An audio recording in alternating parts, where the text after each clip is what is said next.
Jesus, glória a Deus, glória a Deus. Feche seus olhos, irmão, deixa o Senhor te visitar. Há uma operação do Espírito Santo para aqueles que temem o nome do Senhor.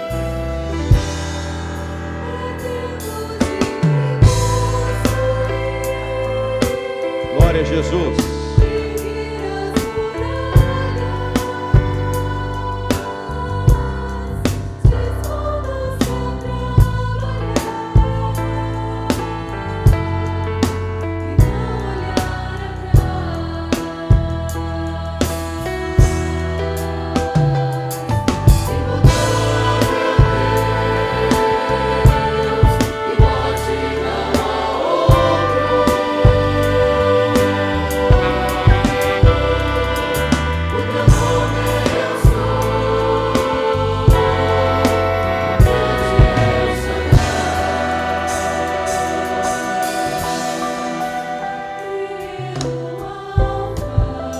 Maravilha. Glória a Deus.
Glória a Jesus.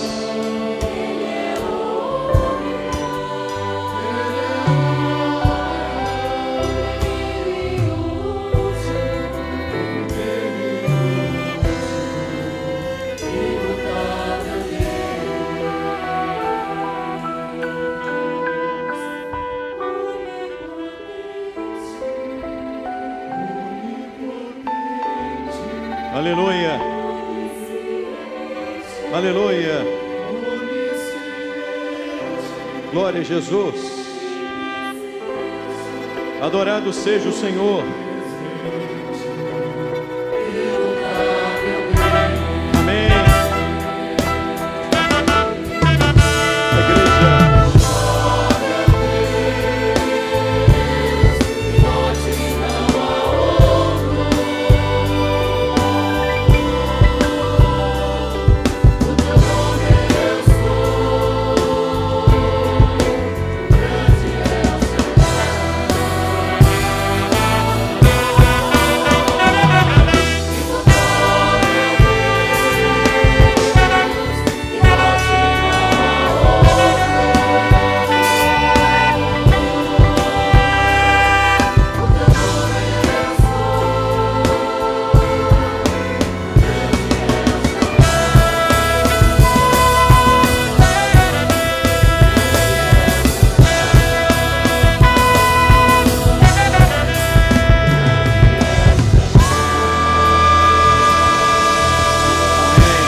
Glória a Jesus.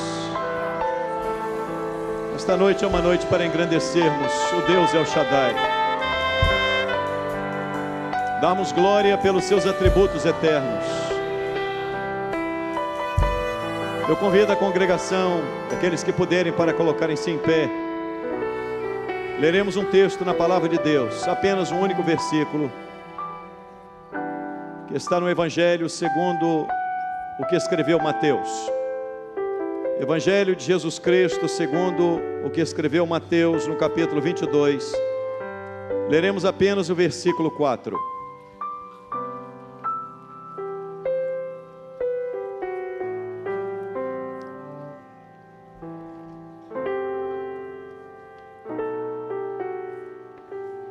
Apenas esse versículo.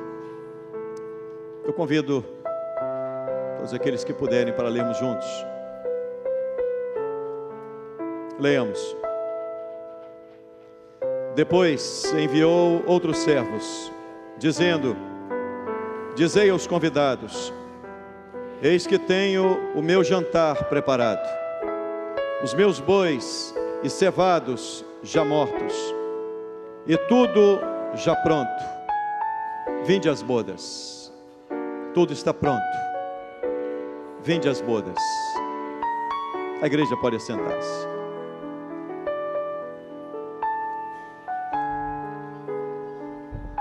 Meus amados, o texto em que lemos é parte de uma parábola citada por Jesus. Há dias atrás eu havia trazido uma palavra sobre esta parábola. Entretanto, nós vamos nos ater apenas à riqueza deste versículo bíblico. A parábola está contando que um rei preparou a festa para o casamento do seu filho. E ele mandou os seus servos saírem para convidar. E a expressão que o rei determinou que os servos dissessem a todos os convidados era esta que acabamos de ler. O rei então chama os seus servos e dá a eles uma palavra para que no ato do convite eles possam, de certa forma, fazer com que os convidados compreendessem o que ele havia feito. E o texto bíblico ele diz: olha o que ele mandou os convidados, olha o que ele mandou os servos dizer aos convidados: eis que tenho o meu jantar preparado, os meus bois e cevados já mortos, e tudo está pronto. Vinde às bodas. Na verdade, aquele rei, ele queria mostrar a todos os convidados o valor daquela festa. Ele queria trazer aos convidados, sensibilizá-los, para que eles compreendessem que aquela festa era algo muito importante, que aquela festa havia sido preparada por este rei, que aquela festa era algo que ninguém poderia deixar de participar dela. Tamanho valor que o rei deu à festa. Ao convidar, o rei mandou dizer assim: diz aos convidados que eu já preparei tudo. Diz aos convidados que basta eles virem, porque da minha parte, a festa está pronta. Quando nós olhamos para esta parábola citada por Jesus, e para esta expressão, tudo está preparado, eu me lembro de um texto bíblico, daquilo que Jesus disse no Calvário. As últimas palavras de Jesus foram exatamente estas. Quando Jesus vai à cruz, quando ele está preso no madeiro, diz a palavra de Deus que as suas últimas palavras foram exatamente estas: tudo está pronto, tetelestai, tudo está preparado. Quando nós olhamos o convite deste rei, e esta parábola citada por Jesus, na verdade nós somos os convidados. Cada um aqui não é apenas o convidado de um membro de igreja, mas é um convidado que o Rei da Glória, o Senhor dos Senhores, o Rei dos Reis, Ele faz questão da sua presença, não apenas neste culto. Nós estamos falando de uma grande festa que o Rei preparou. Nós estamos falando de uma festa que foi preparada por Ele. A Bíblia diz algo extraordinário acerca da relação do homem com Deus. A Bíblia diz que todos pecaram e todos estão destituídos da glória de Deus. Não há um justo, diz a palavra, nenhum sequer. Não há ninguém justo. Não há ninguém que seja digno de participar da glória de Deus. Na verdade, o pecado do homem excluiu a sua participação da eternidade de Deus, do consolo de Deus, da bênção de Deus. A Bíblia diz que o nosso pecado faz separação entre nós e Deus. O nosso pecado nos separa, isto é, o nosso pecado nos impede de participarmos da festa que Deus preparou. Então Deus, sabedor de que o nosso pecado impede a participação do homem na eternidade,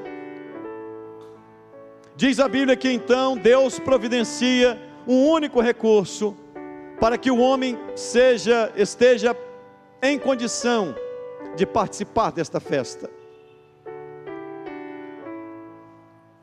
A Bíblia diz: todos pecaram e todos estão destituídos da glória de Deus. Olha bem, fomos destituídos pelo nosso pecado. O pecado destituiu o homem de tudo aquilo que emerge de Deus, de toda a bênção de Deus. Entretanto, a Bíblia nos garante uma coisa: que Deus preparou para o homem, Ele abriu para o homem, através de Jesus, um novo e vivo caminho. Um caminho que nos dá acesso ao Pai. Um caminho que nos dá acesso à glória de Deus. Um caminho que nos dá acesso à eternidade de Deus. Este caminho que dá acesso ao homem à eternidade de Deus, está lá na carta aos Hebreus.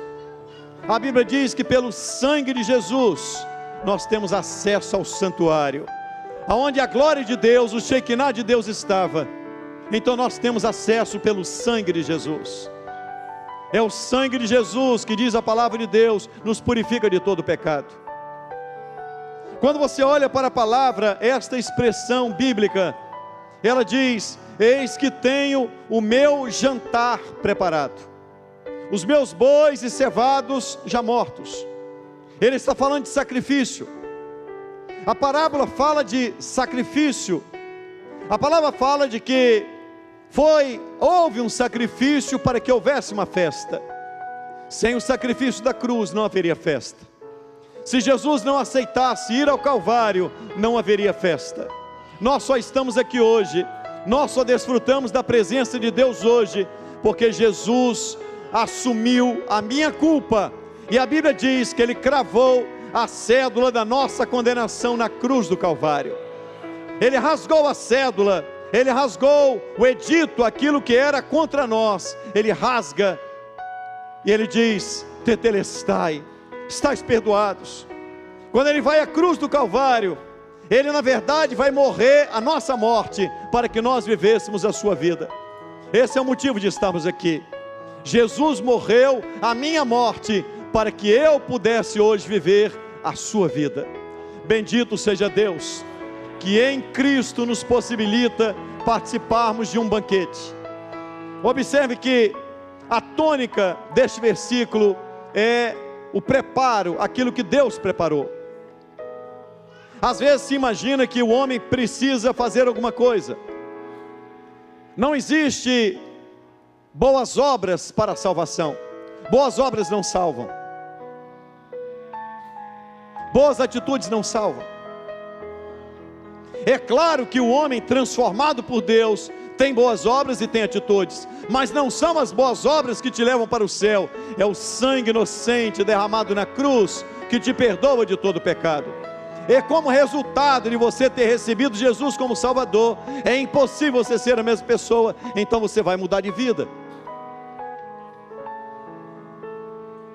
Há pessoas que imaginam que subirão à eternidade os bons, e a Bíblia não diz, e a Bíblia diz que não há ninguém bom. Não há ninguém bom. Costuma-se, no vocabulário terreno aqui dos homens, as pessoas costumam imaginar: bom, fulano é bom, eu sou ruim. Fulano é ruim, eu sou bom. A Bíblia diz, Jesus diz assim: não há ninguém bom senão Deus.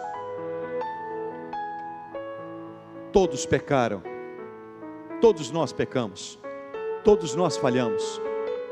E quando Deus te convida a participar das bodas do Filho dele, do casamento que vai acontecer entre Jesus, que é o noivo, e a noiva, que é a sua igreja, quando Ele te convida, Ele te conscientiza de uma coisa: eu preparei toda a condição para você participar dessa festa. Isto é, o meu filho foi à cruz, Ele derramou sangue por você, Ele pagou o preço por você, Ele pagou a dívida pelo seu pecado, e pelo sangue de Jesus agora, tudo está preparado. Observe que as últimas palavras de Jesus na cruz são exatamente essas. Ele vai dizer assim: quando Ele estava na cruz, deram-lhe a beber uma bebida narcótica, aquela bebida que foi oferecida a Jesus, que Ele não tomou, diga-se de passagem, Ele não tomou. Diz a Bíblia que Ele provou, Ele pediu água, e como oferecida aquela bebida era uma bebida muito utilizada pelos soldados romanos. Quando os soldados romanos iam para a guerra, eles tinham um tipo de bebida para aliviar a dor, e para tirar o homem do seu estado natural. Era uma bebida narcótica. O que isso representa, pastor? É que o Filho de Deus não aceitou nada que pudesse diminuir a sua dor. Ele não aceitou nada que pudesse tirá-lo da sua razão. Ele sofreu cada milímetro daquela dor. Ele sofreu cada instante daquela dor. Ele não aceitou que nenhuma bebida narcótica tirasse ele do seu natural e aliviasse a sua dor. Sabe o que significa isso, meu irmão? Ele estava dizendo: eu vou sofrer tudo por amor ao homem, porque eu amo o pecador, e eu vou resgatá-lo. Eu vou resgatá-lo com o meu amor. Eu vou resgatá-lo na cruz. Eu vou demonstrar na cruz o quanto eu amo o homem, o quanto eu quero tê-lo participante da minha eternidade. Ele vai saber do alto preço que eu paguei. E então Jesus encerra na cruz do Calvário com uma expressão dizendo: tudo está consumado. Tudo está consumado. Toda a obra redentora foi consumada no Calvário. A palavra de Deus nos garante uma coisa: Jesus protagonizou a história da redenção. O sangue inocente de Jesus é o motivo de nós estarmos aqui, e a garantia que o céu nos aguarda. A eternidade aguarda a igreja fiel, lavada no sangue de Jesus, que teve os seus pecados perdoados e que agora vive em novidade de vida, onde as coisas velhas passaram e tudo se fez novo. Quando você abre a Bíblia de Gênesis a Apocalipse, você vai ver um rastro de sangue. Há um rastro de sangue, porque é o preço do resgate. É a expressão bíblica dizendo: tudo está pronto. Toda a Bíblia fala dele.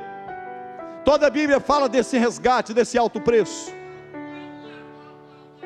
Quando Adão e Eva pecaram e se vestiram de folha de figueira, Deus não aceitou aquela vestimenta. A primeira morte que aconteceu no planeta Terra foi a morte de um cordeiro. Alguém vai dizer assim, Gênesis capítulo 3, verso 21: Deus tirou o couro de um animal e Deus fez vestes para Adão e para Eva. Mas alguém pode dizer: mas pastor, como é que o senhor sabe que era cordeiro? A Bíblia diz que o cordeiro foi morto desde a fundação do mundo. Era o cordeiro. Porque um cordeiro é um tipo perfeito de Jesus. Por isso, quando Jesus chega diante do Jordão e João Batista está batizando, ele aponta e diz: eis o Cordeiro de Deus que tira o pecado do mundo. Na verdade, todos os cordeiros que eram sacrificados no Antigo Testamento era apenas uma tipologia bíblica daquele que é o Cordeiro de Deus, que pagaria um alto preço pela nossa redenção. Querem ver um outro aspecto? O apóstolo Paulo vai doutrinar a igreja dizendo assim, que o Antigo Testamento é a sombra dos bens futuros. Ele vai dizer: o Antigo Testamento é a sombra dos bens futuros. O que é sombra? Sombra é aquilo que está delineando a verdade. A sombra nada mais é do que um projeto de alguma coisa que é real.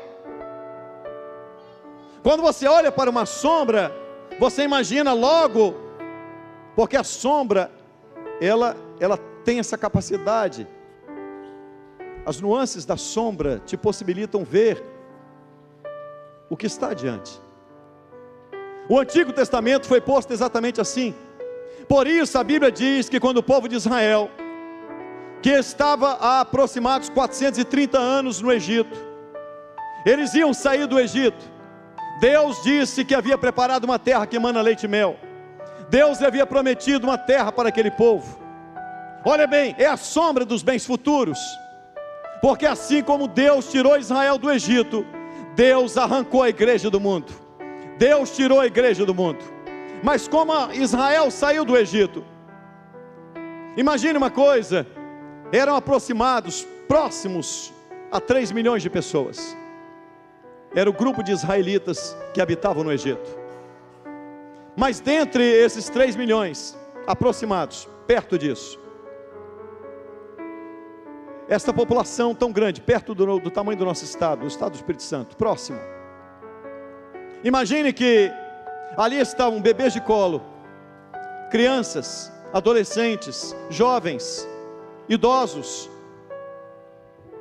Aquele povo que vivia no Egito, eles pensavam como escravos. Eles tinham mente de escravos.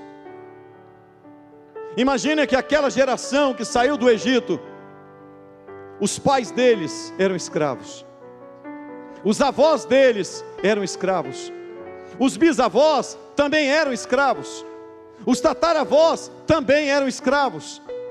Era cultural ser escravo, era cultural submeter-se, era cultural estar subjugado ao domínio do Império Romano, era cultural. Aí o Senhor usa Moisés para dizer assim: Moisés, diz ao meu povo que eu vou tirar o meu povo do Egito. Moisés, diz ao meu povo que a promessa que eu fiz às patriarcas, Abraão, Isaque e Jacó, eu cumprirei a minha promessa. Eu vou levar o meu povo para a terra prometida. Quando Moisés foi falar a Faraó, Moisés disse: mas eu vou falar a Faraó, eu vou dizer o quê? Como eu vou falar, em nome de quem? E o Senhor diz assim: diz a Faraó, Moisés, eu sou, me enviou a vós. Diz a Faraó, Moisés, que o Deus eu sou apareceu a você, e o Deus eu sou é quem vai tirar o povo de Israel do Egito. O Deus eu sou consolo, eu sou alegria, eu sou a vitória, eu sou o perdão, eu sou a ressurreição e a vida, eu sou aquele que era, que é e que há de vir. Eu sou, olha bem, quem é o Deus eu sou? É Ele, é Jesus de Nazaré, que resgata o homem e arranca o homem das garras daquilo que o prende no Egito, no mundo. O Deus eu sou. Agora imagine a consciência daquele povo. Chega Moisés e vai dizer assim para o povo: olha, Deus me apareceu e disse que Ele vai tirar todo mundo daqui. Só disse: Moisés, nós não temos como sair daqui. Como é que nós vamos sair com os idosos? Como é que nós vamos levar os bebês? Nós não temos como correr. Nós não podemos deixar a nossa família para trás. Não há como sair daqui do Egito. Eles têm um exército poderoso. Nós somos famílias. Nunca lutamos com armas. Fomos escravos uma vida inteira. Não sabemos lutar. E aí Deus deu uma ordem. Começaram a vir as pragas. As pragas eram o prenúncio do grande dia que sucederia para Israel. As pragas eram, na verdade, o anúncio. E pelas pragas que caíram no Egito, O povo de Israel precisava confiar em Deus. Cada praga que caía era um sinal de que a mão do Senhor, o juízo de Deus, estava sobre o Egito. Eu não vou falar sobre as pragas, em outra oportunidade eu prego. Mas as pragas que caíram no Egito estão presentes no mundo. Não vou falar delas, é uma outra pregação, é um outro assunto. Vou falar apenas de uma. As rãs que subiram aos fornos e às camas. O forno era o lugar de se fazer o alimento. Quando você olha para os dias de hoje, rã na Bíblia é tipo de espírito maligno. Quando você olha na Bíblia, os fornos estão cheios de rãs. Isto é, as pessoas estão se alimentando daquilo que está sendo produzido pelo inferno. O que está sendo propagado nos meios de comunicação é aquilo que as hostes malignas estão alimentando as multidões. São rãs que estão nos fornos. E rãs que subiram às camas. E é por isso que o casamento hoje já não tem valor, porque existem rãs nas camas. Eu disse só um exemplo. Cada praga dessa ela é profética, ela está relacionada aos nossos dias. Agora chegou a hora da partida. Chegou o dia em que Israel ia sair. Aí o Senhor diz assim: Moisés, diz ao meu povo o seguinte: ao dia 10, do dia 10 ao dia 14, eles vão trazer um cordeiro para dentro de casa. No dia 14, entre as 2 tardes, vão sacrificar o cordeiro. Agora pega o sangue do cordeiro e passa na verga nos umbrais das portas. E a palavra de Deus diz assim, olha bem o que diz a Bíblia, Êxodo capítulo 12, verso 13, diz assim: vendo eu o sangue, passarei por cima de vós, e não haverá entre vós praga de mortandade. A morte vai entrar no Egito. E o Senhor diz assim: à meia-noite haverá morte em todas as casas que não houverem sangue. E aí o Senhor diz assim, olha o que o Senhor diz em Êxodo capítulo 12, verso 13: vendo eu o sangue. Deus não queria ver Moisés, não queria não. Deus não queria ver Arão, também não. Deus não queria ver Miriam, também não. Ele queria ver o sangue. Sabe o que Deus quer ver na vida de cada um de nós? O valor que você dá ao sangue do Cordeiro, o valor que você dá ao sacrifício de Jesus na cruz. A Bíblia diz assim: vendo eu o sangue, não haverá praga de mortandade. Não há praga de mortandade na igreja, porque Deus vê em nós a marca do sangue, a marca do perdão, a marca da vitória, a marca do novo nascimento, a marca de uma vida nova, transformada. É a marca do Filho de Deus, é a marca daquele que morreu na cruz, que nos comprou na cruz. A igreja vai embora, irmãos, a igreja vai partir. Eu quero encerrar dizendo aqui: eis que tenho o meu jantar preparado, os meus bois e cevados já mortos, e tudo está pronto, já está pronto. Jesus foi à cruz e garantiu o céu para aqueles que aceitam a Ele como Salvador, como único e suficiente Salvador. Se você quer hoje o céu, se você quer participar das bodas, do casamento do Filho de Deus, eu quero te dizer que esse dia está próximo. A Bíblia não diz a que dia e hora Ele virá, mas Ele virá. A Bíblia não diz a que dia e hora Ele virá, mas Jesus virá. A grande festa se aproxima, o grande dia está perto. Não perca a oportunidade de ter a marca do sangue, porque para sair das garras de Faraó, tem que ter a marca do sangue. Alguém vai dizer assim: pastor, eu não consigo sair das garras do pecado.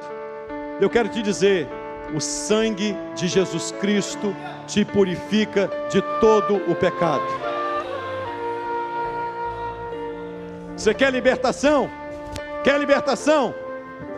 O sangue de Jesus te liberta. Vendo eu o sangue, a morte não entrará nas vossas casas. Sabe por que a morte está entrando nos lares? Porque existe uma população que é crente, mas desvaloriza, não valoriza o sangue. As igrejas não falam mais sobre o poder do sangue de Jesus. As igrejas não falam mais sobre a morte do Cordeiro, sobre o sacrifício do Filho de Deus naquela cruz. Ele morreu por mim, irmão. Ele morreu foi por você. Ele morreu para garantir o céu para você. Ele morreu porque Ele disse: no céu, na casa do meu Pai, há muitas moradas. Há muitas moradas. Eu vou preparar-vos lugar. Ele foi à cruz. Ele foi à cruz. Quando Ele diz: eu vou preparar-vos lugar, Ele está dizendo: eu vou estabelecer na cruz do Calvário a oportunidade de você entrar no céu. Vou preparar-vos lugar. E se eu for, virei outra vez para vos levar para mim mesmo. Porque eu quero, é desejo dele, eu quero que aonde eu estiver, estejais vós também. Tudo já está pronto. Vinde às bodas. Eu quero encerrar convidando você. O casamento de Jesus e o noivo, e a igreja noiva se aproxima. Você imagina um dia glorioso? Vai ser esse. Você imagina o dia mais maravilhoso da nossa história? Vai ser esse. Você imagina o que vai acontecer naquele dia, quando a trombeta de Deus soar? Os mortos ressuscitarão primeiro, e nós, os que estivermos vivos, seremos arrebatados. Arrebatados. Será glorioso, irmão. Não perca a chance de entrar no céu.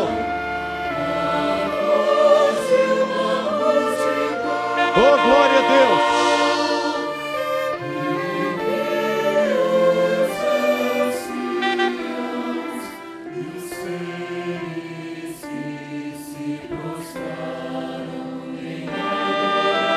Aleluia.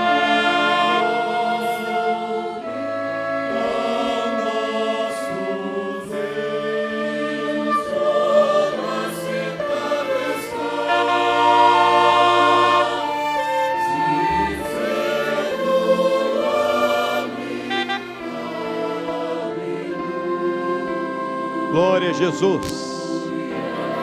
Glória a Jesus. Oh, glória a Deus.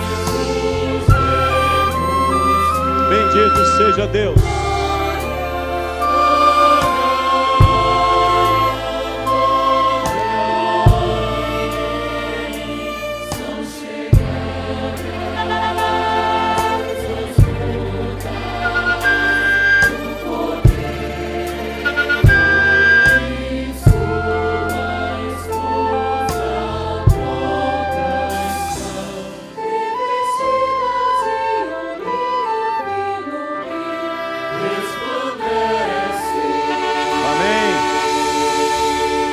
Amém.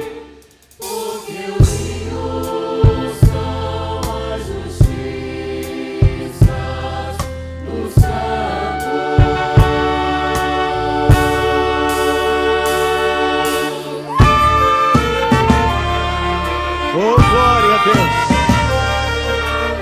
Oh, glória a Jesus. Aleluia. Aleluia.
somos convidados.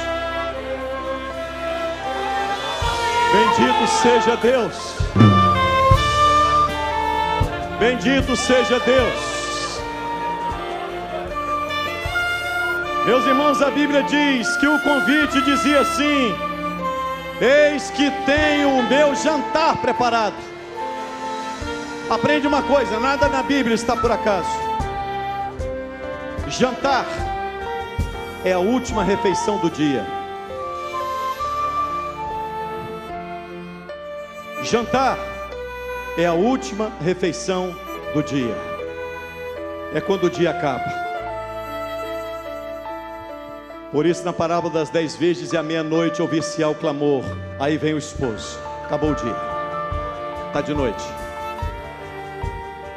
Saí-lhe ao encontro. O jantar é a última refeição do dia. Nós não sabemos até que dia estaremos aqui. Temos uma certeza: em breve subiremos. Em breve seremos arrebatados. Em breve o culto não se processará aqui nessa igreja, mas vai se processar na eternidade.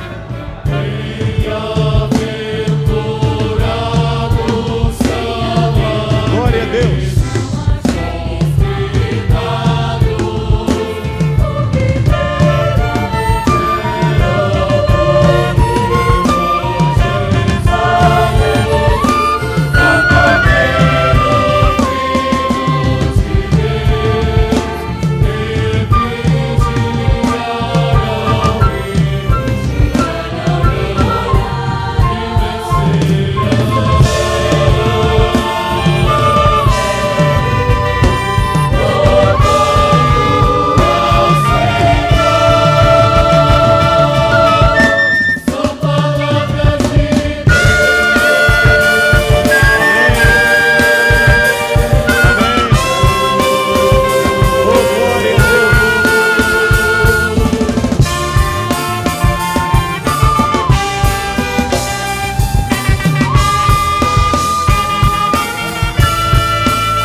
A morte de Cristo é mais forte que o nosso pecado.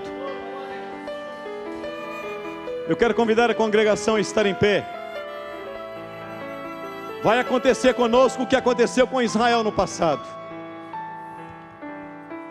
À meia-noite, a morte passou pelo Egito.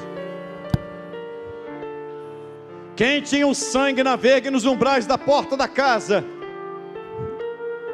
o Senhor Deus disse: vendo eu sangue, não haverá entre vós praga de mortandade.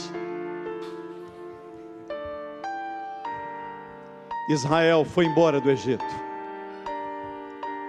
Quando Israel saiu do Egito, o Egito ficou pobre. A Bíblia diz que Deus deu graça aos israelitas, e o povo egípcio deu as suas riquezas, e eles saíram com todas as riquezas do Egito. O Egito ficou pobre, e em cada casa egípcia havia choro, pranto, tristeza, porque o primogênito da casa morreu. A casa de Faraó, o palácio de Faraó, não pôde deter a mortandade. Não tem cultura, não tem dinheiro, não tem posição social que vai deter a mortandade dos nossos dias. Mas o sangue de Jesus Cristo nos livra para que a morte não entre. A igreja vai partir. A igreja vai partir. Há uma ordem de Deus. Deus deu a ordem através de Moisés: deixa o meu povo ir. Deixa o meu povo ir. Deixa o meu povo ir. A igreja vai partir, irmãos.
aleluia.